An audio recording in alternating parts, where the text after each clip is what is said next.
오늘 풍성한 우리의 삶을 어떻게 살아가는가 말씀을 통한 삶 공부 8번째 시간인데요.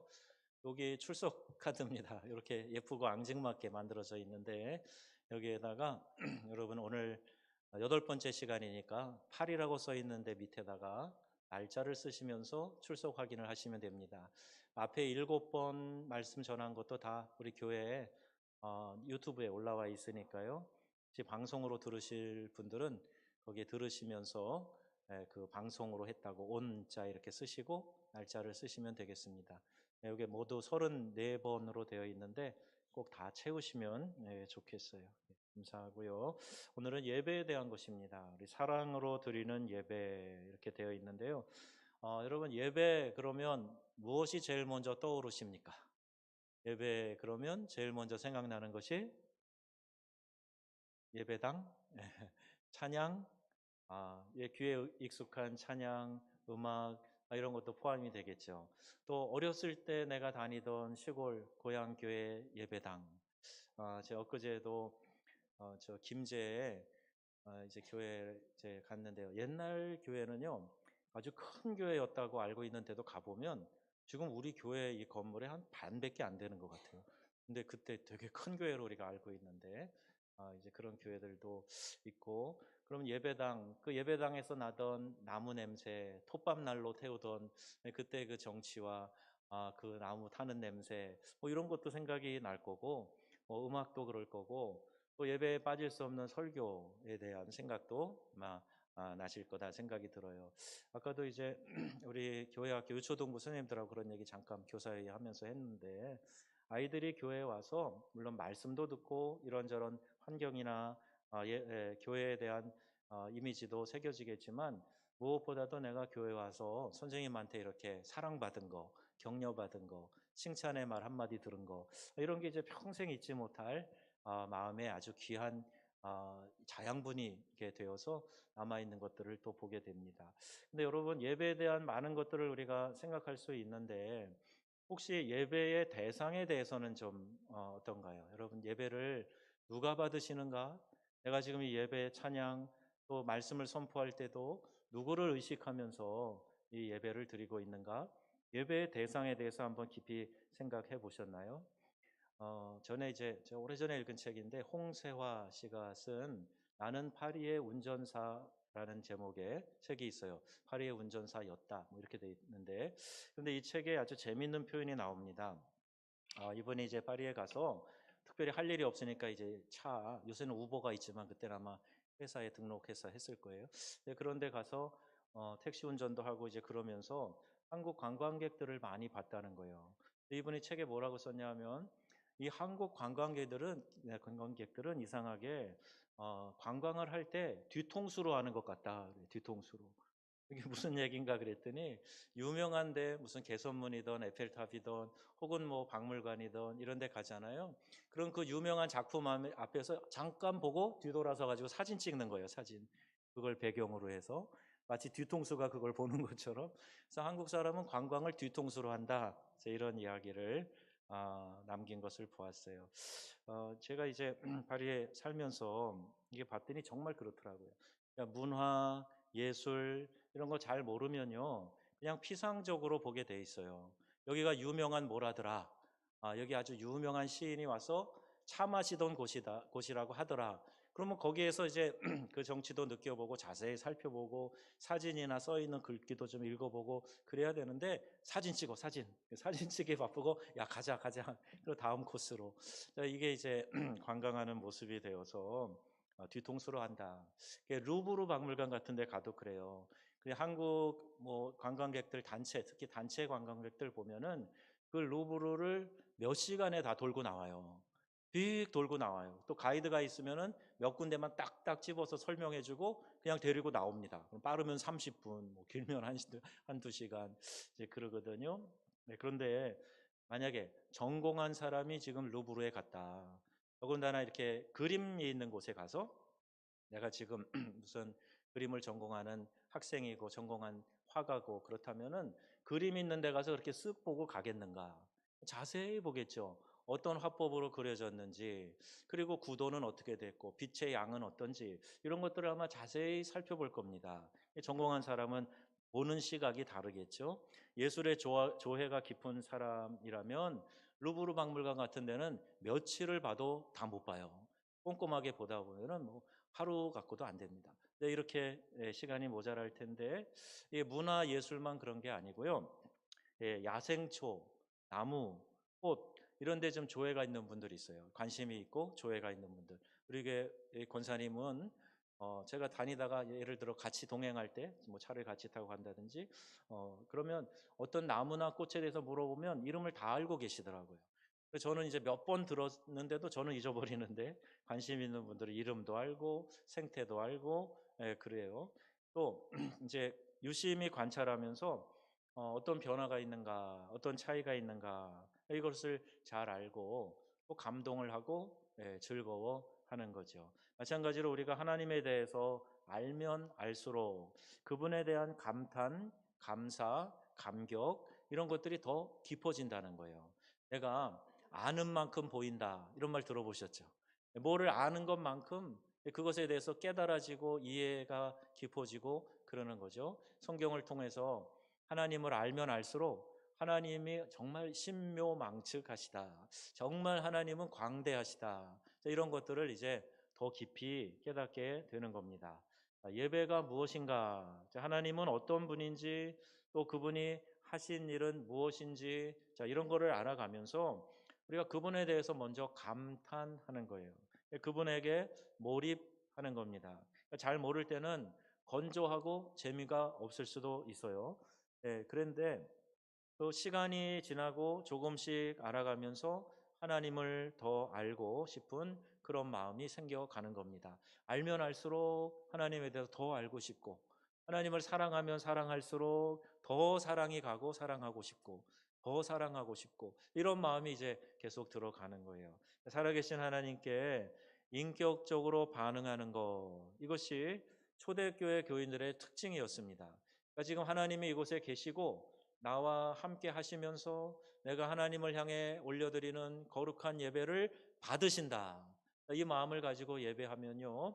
우리가 대충대충 또 내 기분에 맞춰서 나의 만족을 주기 위한 예배가 아니라 하나님께 영광 돌리는 예배. 여기 초점이 딱 맞춰지게 되는 거예요. 그렇게 예배를 한번 여러분 드려보세요. 그러면요. 예배 드리고 나면 놀라운 감격이 내 마음 가운데 오게 되고요. 하나님을 자랑하고 하나님께 영광을 돌리면 돌릴수록 내 삶이 윤택해지고 기쁨이 넘치고 삶의 이유들이 또렷해지고 그렇게 되는 거죠. 그리고 베드로전서 1장 8절 9절 이 말씀을 우리가 한번 같이 읽어보겠습니다. 함께 읽습니다. 예수를 너희가 보지 못하였으나 사랑하는도다. 이제도 보지 못하나 믿고 말할 수 없는 영광스러운 즐거움으로 기뻐하니 믿음의 결국 곧 영혼의 구원을 받음이라. 아멘. 자, 이 말씀을 그냥 켜놓고 보세요. 예배라는 단어는 한 번도 안 나옵니다. 그런데 이 성경 구절에 예배의 본질을 잘 설명해 주고 있어요. 예배의 본질이 무엇인가? 베드로가 직접 예수님을 본 사람들이 아닌데 예수님을 사랑하고 있다. 말할 수 없는 즐거움과 영광을 누리며 기뻐한다. 자, 이렇게 이야기합니다. 예수를 너희가 보지 못하였지만 사랑한다. 이렇게 표현하는 거 아니겠어요? 그러니까 이 말 자체가 예배라는 하나의 특정화된 명사는 없지만 그러나 예배의 의미를 설명하고 있는 그런 구절이라고 말할 수 있어요. 이렇게 하나님은 우리가 사랑할수록 의지할수록 그리고 또 그분을 생각하면 더 영광스러운 즐거움으로 기쁨이 충만하게 된다는 사실을 우리에게 알려주고 있습니다. 그러니까 여러분 절대로 내 만족을 위해서 신앙생활 하지 마시고요. 하나님께 영광 돌리는 신앙생활 하시기를 바랍니다. 제가 여러분들이 이제 기도를 이렇게 드릴 때 그 기도문들을 좀 모으고 싶어가지고 몇 번 사무실에도 얘기하고 그러는데 아유 부끄러워요 막 이러고 안 주신다고 그래요. 근데 제가 오늘도 그렇지만 1부, 2부 또 오후 예배 기도하시는 그 기도에 제가 얼마나 은혜를 받는지 몰라요. 그래서 기도문들을 좀 모아서 다시 보고 싶고 다시 그것을 펴서 함께 기도하고 싶고 이제 그래서 요청을 드리니까요. 혹시 뭐 기도문 중에 좋은 구절이 있어서 좀 뭐 인용하셨거나 발췌하셔서도 괜찮아요. 그래도 그 문장을 내가 기도하는 거잖아요. 그러니까 내 기도거든요. 그러니까 그걸 좀 갖다가 주세요. 그러면 저도 다시 보고 은혜 받고 하면 좋겠는데 이렇게 기도 중에 뭐가 나오죠? 하나님을 영화롭게 하는 영광을 돌리는 그런 기도문들이 나옵니다. 그런 것들을 보면서 그렇구나. 그러면서 이제 같이 감동이 되고 기도하는 분만이 아니라 그 기도를 들으면서 같이 아멘 하시는 분들도 동일하게 은혜를 받고 또 그 영광스러운 기쁨이 내 마음속에 가득하게 된다는 거예요. 여러분 인격적인 교제는 그런 겁니다. 내가 그 사람을 높여주고 사랑하잖아요. 그러면 그 사람이 올라가고 나는 내려가는 게 아니에요. 그 사람을 높여주고 사랑을 주고 존경하고 신뢰하고 그러면 그 사람을 올려주는 것만큼이나 나도 같이 동반 상승하게 되는 거예요. 거꾸로 얘기해 볼까요? 다른 사람을 깔보고 업신여기고 낮추고 무시하고 그러잖아요. 그러면 나는 올라가고 그 사람 내려가는 게 아니고요. 같이 내려가는 겁니다. 여러분 그또 사람 사이에도 그런데 하물며 전능하신 하나님, 만물의 창조주이신 하나님, 내 영혼의 주인이신 하나님, 그분을 높여드리고 영광스럽게 하는데 나는 낮아지는가? 아니요. 하나님이 우리를 높여주시고 상승시켜 주시는 거예요. 여러분 그렇게 하나님을 영화롭게 함으로 말미암아 여러분 안에 기쁨이 가득하기를 주님의 이름으로 축원합니다. 예배를 잘 못 드리는 분들은 예배를 자꾸 구경하려고 그래요. 그래서 예배를 통해서 그냥 내가 정서적인 만족 혹은 참여했다는 그런 내 자신의 심리적인 만족 이런 것만 찾으려고 하는데 그게 아닙니다. 하나님을 영화롭게 하는 것이 예배고 그 예배 속에서 내가 얻어지는 놀라운 은혜, 나를 꽉 채워주시는 하나님의 은혜가 있다는 사실이에요. 여러분 마음이 좀 허하고 뭔가 마음이 좀 빈 것 같고 그러면요 내가 예배를 정말 잘 드리고 있는가 예배의 대상이신 하나님께 온전히 예배하고 있는가 이걸 먼저 점검해 보셔야 돼요. 그렇지 않으면 이게 절대로 채워지지 않고 내 만족과 기준에 이렇게 달려 있기 때문에 어떤 환경 조건이 갖춰져야만 내가 만족한다는 생각을 하는 거예요. 예배는요 내 욕구를 만족시키는 게 아니라니까요. 하나님을 영화롭게 하는 겁니다. 그 영화롭게 함을 통해서 내 영혼이 채워지고 만족하게 된다는 사실 꼭 기억하시기를 바랍니다. 이건 폄하하는 게 아니에요. 허한 사람이 제일 많은 교회가 대형 교회입니다. 대형 교회에 모여 있는 많은 사람들 중에는요, 자신의 그 허함을 채우기 위해서 눈에 보이는 큰 거, 눈에 보이는 아름답고 화려한 거, 예, 이런 것들을 찾아가서 거기에 앉아 있기 때문에 그 허함은 절대로 만족으로 채워지지 않아요.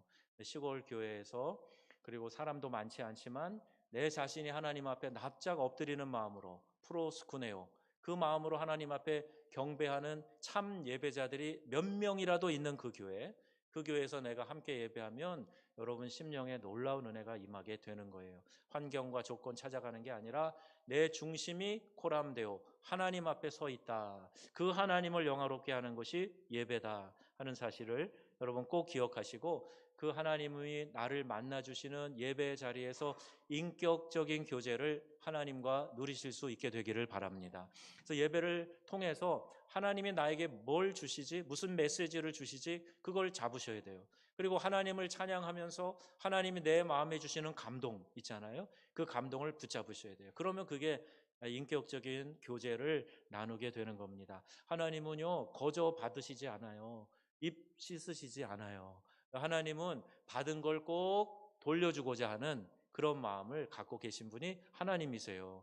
하나님을 우리가 영화롭게 해서 영광을 올려드리는 것이 뭐 얼마나 크기가 되겠어요. 그런데 하나님은 크고 위대하신 분이시기 때문에 그걸 받으시고 놀라운 은혜로 우리에게 다시 돌려주신다는 말이에요. 이게 적절한 예화가 될지 모르겠는데 설교 원고에 없는 건데요. 우리 아이들이 결혼하기 전에는 그냥 뭐 친분 관계에 따라서 혹은 인사해야 되는 데가 있으면 이렇게 축의도 보내고 조의도 보내고 그랬어요. 근데 아이가 결혼하고 나서 뭐가 달라졌는지 아세요?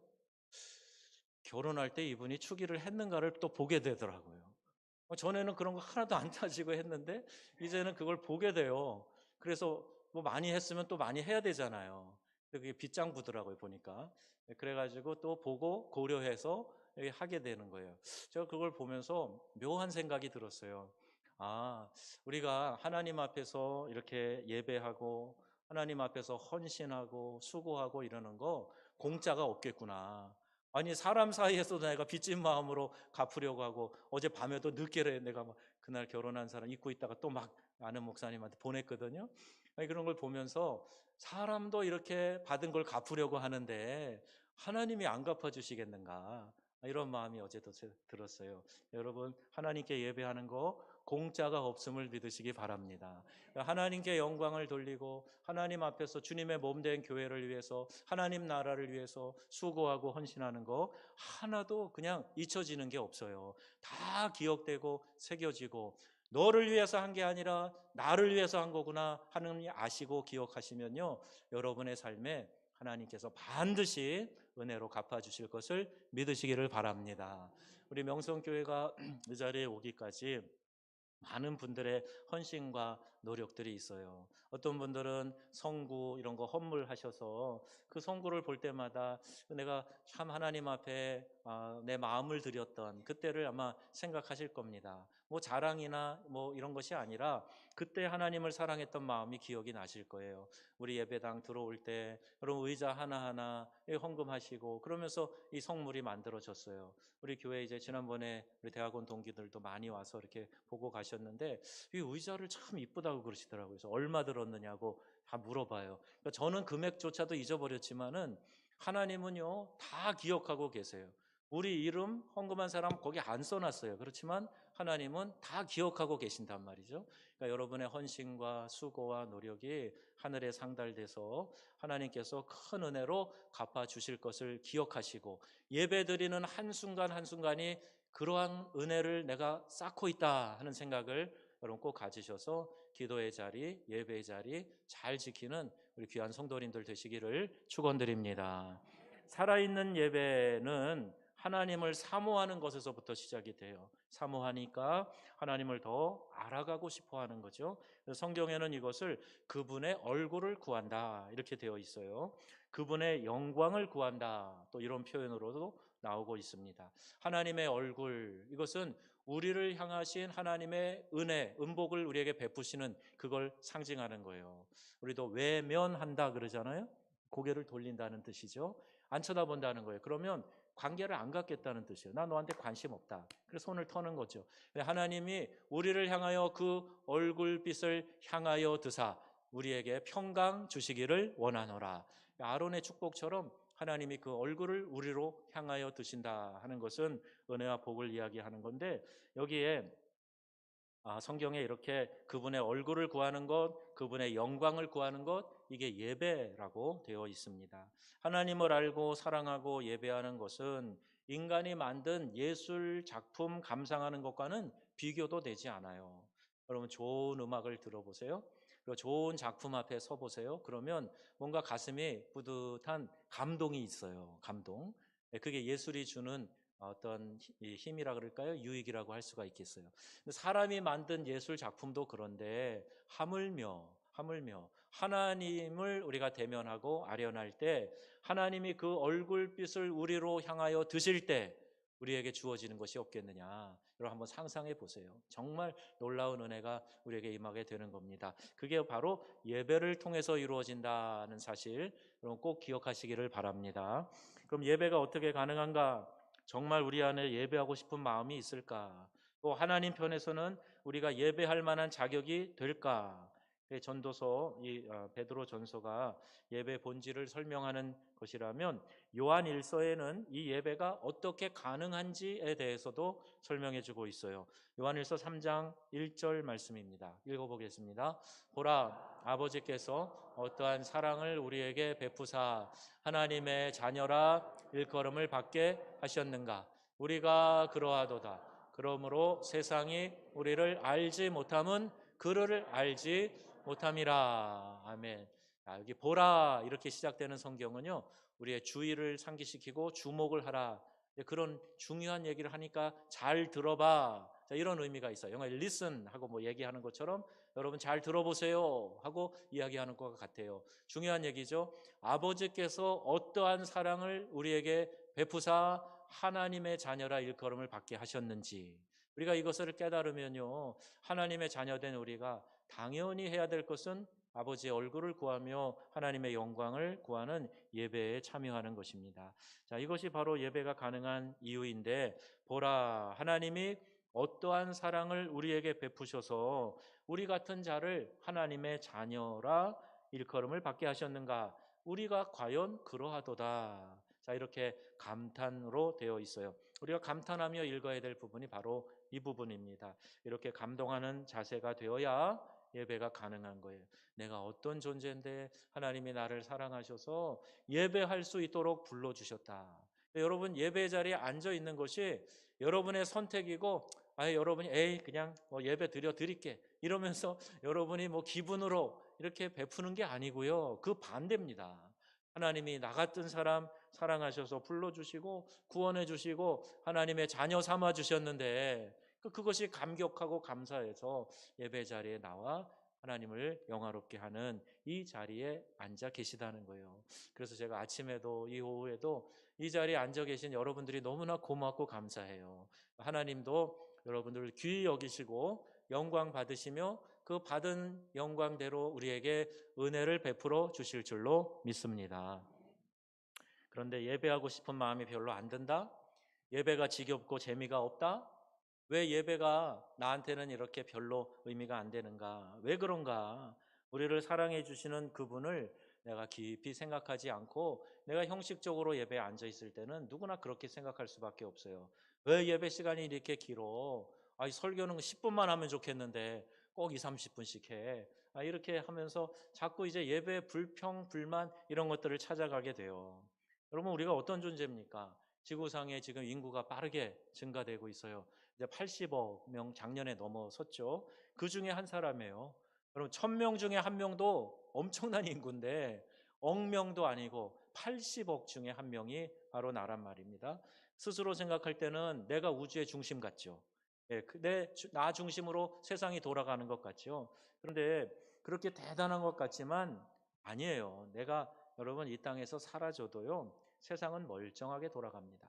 가까운 사람들은 슬퍼하겠죠. 그런데 금방 잊혀집니다. 여러분, 그런 우리를 하나님이 부르셨어요. 그리고 너희는 나의 존귀한 자녀다, 이렇게 말씀하셨어요. 내가 살아있는 동안 하나님을 예배할 수 있다는 사실이 얼마나 이거 특권인지 여러분 아셔야 돼요. 예배가 특권입니다. 여러분, 기도가 특권입니다. 하나님이 우리를 특별히 부르셔서 그렇게 할 수 있는 존재로 만들어 주셨기 때문이에요. 하나님이 우리를 부르셔서 너희는 나의 존귀한 자녀다, 이렇게 말씀하고 계시고, 그 자녀를 통해서 하나님이 받기 원하시는 것은 그 자녀가 하나님을 찬양하는 거예요. 이 백성은 내가 나를 위하여 지었나니 나를 찬송하게 하려 함이라. 여러분, 하나님의 자녀 되셨으면요, 하나님을 예배하는 자리, 찬양하는 자리, 기도하는 자리, 기도는 대화, 하나님과 호흡하고 대화하는 거 아니겠어요? 그 자리에 여러분 외면하지 마시고 꼭 그 자리 지키셔서 은혜 받는 성도님 되시기를 바랍니다.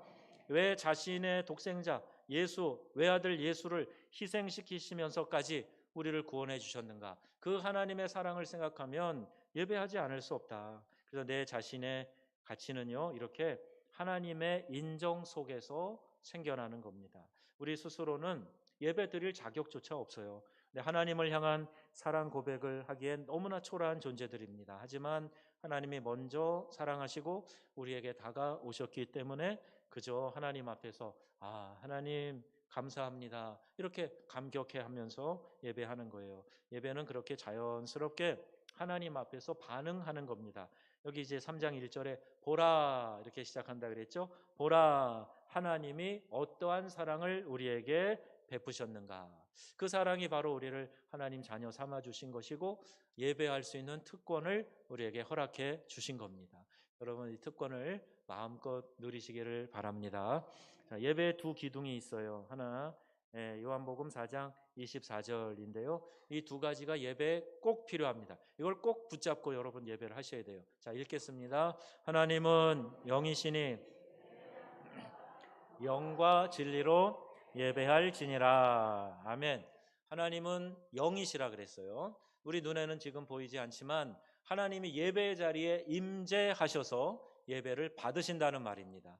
근데 우리가 영적인 존재로 지음받았다 그랬죠. 다른 동물들은, 다른 피조물들은 온전히 하나님을 예배하고 교감할 수가 없어요. 영으로 지음받은 존재들이 아닙니다. 그런데 사람은 하나님이 그 영을 불어넣으셔서 만드셨고, 이 영이라는 것은 하나님과 교감하며 소통할 수 있는 것이에요. 그래서 여러분, 영과 진리로 예배하라. 하나님은 영이시기 때문이다. 이렇게 말씀하는 거죠. 영적 존재로 창조된 우리가 영과 진리로 하나님을 예배해야 된다. 영은 하나님의 영이신 성령과 교감하는 것이기 때문에 성령의 인도하심으로 예배를 드려야 된다는 그런 뜻입니다.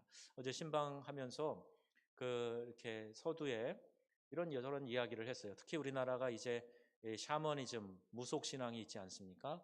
그리고 이제 뭐 아프리카나 여러 다른 이 주변의 나라들 보면 오랜 동안 이 애니미즘이라고 하는 정령 신앙이 뿌리를 두고 있는 거예요. 일본의 신토이즘도 정령 신앙에 뿌리를 두고 있는 거고, 우리나라의 샤머니즘도 저 북만주 대륙으로부터 이렇게 내려온 무당 중심의 매개체죠. 영적 매개라고 하는 무당 중심의 그런 신앙 체계를 갖고 있는 거예요. 그렇게 고등 종교는 아니지만 우리 안에 그래서 영적인 존재에 대한 인식들이 있다는 말입니다. 김고은 씨가 나오는 파묘라는 영화가 나와갖고 저는 안 봤어요. 그건 뭐 극장에 가서 그런 걸 보나? 그래 안 보고 있었는데 이번에 남아공까지 먼 시간을 비행기로 날아가다 보니까 그 외국 비행기인데 그 파묘가 있더라고요. 그래서 이게 뭔가 그 비행기 안에서 하도 심심해서 그걸 좀 봤는데요. 우리나라의 모든 무속 종교가 거기 다 그대로 녹아 있더라고요. 그걸 보면서 맞아. 이게 우리 조상 때부터 믿던 그런 신앙관이지. 그걸 생각하면서 좀 이렇게 눈여겨 봤어요. 여러분, 우리가 알든 모르든 그런 영적인 존재들과 함께 이 삶에서 공유하는 부분들이 있어요. 그런데 그런 귀신의 존재들도 인식하고, 또 요새는 막 무속이 우리나라에서 난리를 치고 있지 않습니까? 그런 상황인데 무당집은 찾아가면서 점치러는 다니면서 아니 전능하신 하나님 앞에 예배하는 일은 그렇게 소홀하고, 여러분 이건 완전히 상식이 아닌 일이에요. 거꾸로 해야 됩니다. 귀신들은, 그런 영적인 존재들은 아무것도 아니에요. 여러분 그런 거 두려워하시지 말고 손 있는 날, 손 없는 날 이런 거 따지지 마시고요. 혹시 여러분 중에 부적 갖고 있으면 다 찢어버리셔야 돼요. 그런 것들을 왜 갖고 다닙니까? 남편 바람 안 피게 하는 부적. 이거 전에 여성 중앙 여성 동화에 그거 부록으로 넣었다가 막 대박 났었어요. 남편 옷자락에다 꿰매놓고 벽에 속에 집어넣고 막 그런다고 막 그렇게 판매가 되고 그랬다는데, 그런 걸 왜 합니까? 타로 좀 치러 다니고, 아니 재미인데 뭐 재미 아니에요. 그런 거 하다 보면요 중심을 잃어버릴 수가 있어요. 그게 무서워서가 아니라 만왕의 왕이신 하나님이 제일 싫어하시는 게 뭔지 아세요? 우상 숭배하는 겁니다. 우상 숭배하면 안 돼요. 여러분 이 나라도 우상 숭배하면 망합니다. 절대로 그러면 안 되는 거예요. 만왕의 왕이신 하나님이 제일 가증히 여기시는 것이 우상 숭배하는 거예요. 여러분 하나님 한 분만을 모시고 하나님 한 분만을 영화롭게 하는데 빠지지 마시고, 영이신 하나님이 우리의 심령을 살펴보고 계시다는 사실을 여러분 꼭 기억하셔서 겉과 속이 다른 신앙 가지면 안 돼요. 내 영이 하나님을 만나 교감할 수 있도록 항상 내 영을 맑게 하고 주님과 교통하시는 우리 성도님들 다 되시기를 주님의 이름으로 축원합니다. 성령의 인도하심을 받아야 이게 가능한 거예요. 그 다음은 진리라고 그랬어요. 진리는 말씀을 통해 계시된 진실들을 이야기합니다. 성경을 통해서 우리에게 알려주신 하나님에 대한 지식들, 이게 진리예요. 예배 드릴 때 이 두 가지가 꼭 필요합니다. 예배는 성경에서 가르치는 객관적인 진리와 역사적인 사실에 기초하지만 그것만으로 충분하지 않고 성령으로 말미암아 그 내용을 실제로 체험하고 경험하는 이런 영적인 부분이 있어야 된다는 거예요. 성경을 읽으면서도 레마의 말씀, 하나님이 특별히 꼭 집어주시고 내게 감동을 주시는 그런 레마의 말씀이 내 신비에 새겨져야 된다는 말이에요. 여러분 설교 말씀을 들으면서 꼭 그 말씀을 찾아 붙잡으시기를 바랍니다. 예배가 주는 축복이 있어요. 히브리서 4장 16절 말씀 읽겠습니다. 그러므로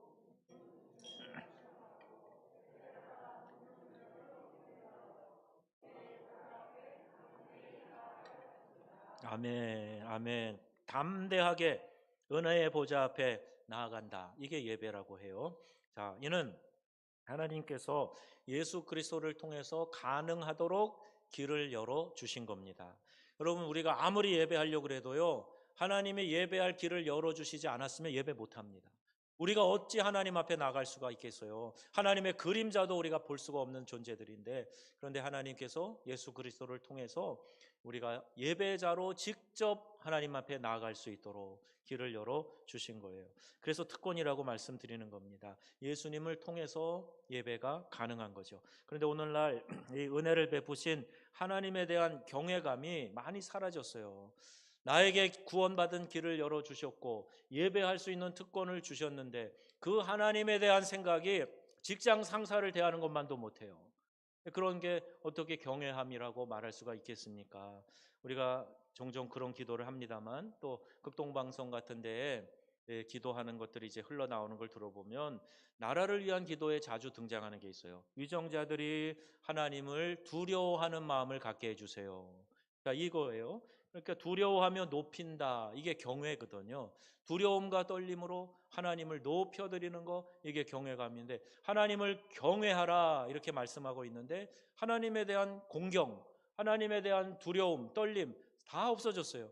하나님은 만홀히 여김을 받는 분이 아니라고 말씀하고 있는데 내 멋대로 하나님을 재단하고 내 마음대로 하나님을 이리 붙였다 저리 붙였다 하고 내 하고 싶은 대로 하나님을 끌고 다니려고 하는 인본주의 신앙인들이 얼마나 많아졌는지 몰라요. 여러분 하나님이 만왕의 왕이심을 기억하시고 경외하는 신앙인 되시길 바랍니다. 기독교를 적폐라고 함부로 말하는 사람들은요 어떻게 그들이 하나님을 경외하는 마음을 가질 수 있겠습니까? 절대자를 두려워하지 않는 사람들은 민초와 같은 국민들 잘 돌보는 마음 가질 수가 없는 거예요. 오히려 이용하고 군림하려고 하는 겁니다. 누가 하나님을 정말 경외하는 사람인가? 여러분 잘 판단하셔야 돼요. 여러분 길거리에 나서서 외치는 사람들이라고 그들이 하나님을 경외하나요? 그리고 내가 조용히 혼자 앉아서 기도하는 사람들은 하나님을 경외하는 용기와 믿음이 없는 건가요? 잘 분별하셔야 됩니다. 누구를 위해서, 무엇을 위해서 그 일을 하는가가 그 결정을 내리는 시금석과 같은 거예요.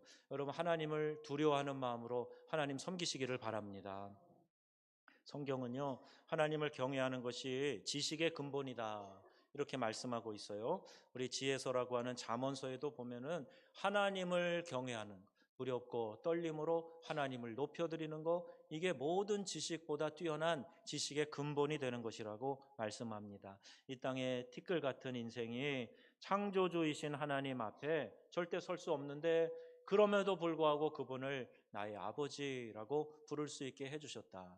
이거보다 더 놀라운 은혜가 있겠습니까? 히브리서의 이 말씀은 우리가 하나님의 은혜의 보좌 앞에 담대히 나아갈 수 있도록 열어놓으셨다고 하고 있어요. 하나님께 나아가는 다시 나아가서 예배하는 것이 여러분 은혜인 줄 아시기를 바랍니다. 그래서 오늘 여러분 이 자리에 나오신 것이 하나님의 은혜에 동참하고 있음을 아시기를 바랍니다. 예배를 통해서 얻는 놀라운 축복까지 약속되어 있는데 그게 뭐냐 하면 때를 따라 돕는 은혜를 주시다 이렇게 되어 있어요.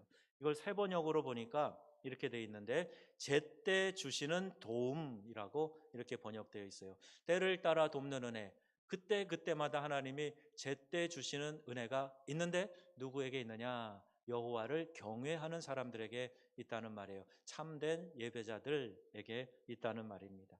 예배는 예술작품 감상하는 것과 다르다 그랬어요. 살아계신 하나님과 교감하는 겁니다. 하나님 앞에 나아가 예배하면 하나님은 지금 상황에 필요한 딱 지금 내게 필요한 그 은혜를 주시는 거예요.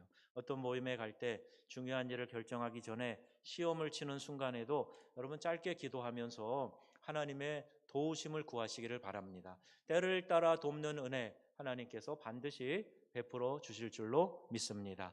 우리가 이렇게 함께 모여서 드리는 예배, 공예배라 그래요. 함께 모여서 예배, 영적 예배 드릴 때 하나님의 임재를 강하게 느낄 수 있어요.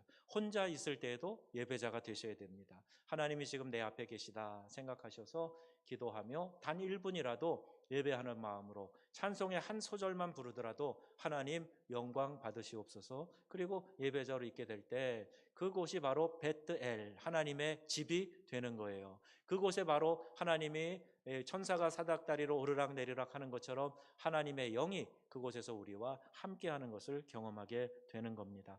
오늘 한국교회 정말로 시급히 회복돼야 될 것이 있다면 예배의 회복입니다. 그리스도인의 삶에서 회복돼야 될 것이 있다면 바로 예배입니다. 하나님을 경외하는 마음이 사라지고 내가 주인 되어 살아가는 삶은 그 참된 예배자가 될 수가 없는 거죠. 예배가 살아있지 않은 그리스도인들은 그 영혼이 파리하게 시들어 가게 됩니다. 결국 에스겔 골짜기에 흩어진 마른 뼈처럼 바싹 마른 그런 영혼이 될 수밖에 없어요. 다시 한번 성령의 생기로 우리 영혼이 살아나려면 여러분 진정한 예배가 우리 안에서 회복돼야 될 줄로 믿습니다. 오늘 예배 자리에 나오신 여러분들은 참 가능성 있는 분들이에요. 그래서 이 말씀을 드립니다. 오셨지만 이것도 은혜이지만 이 가운데서 정말 하나님의 크신 은혜를 받으려면 예배의 대상자이신 하나님을 경외하며 오직 하나님 한 분께 영광 올려드리는 그런 예배자들이 다 되시기를 바랍니다. 그리스도 안에 살아난 자들에게 주어지는 가장 중요한 특권인 예배가 회복되어서 넘치는 은혜의 생활을 하시는 우리 모든 성도님들 다 되시기를 우리 주 예수님의 이름으로 축원합니다. 아멘.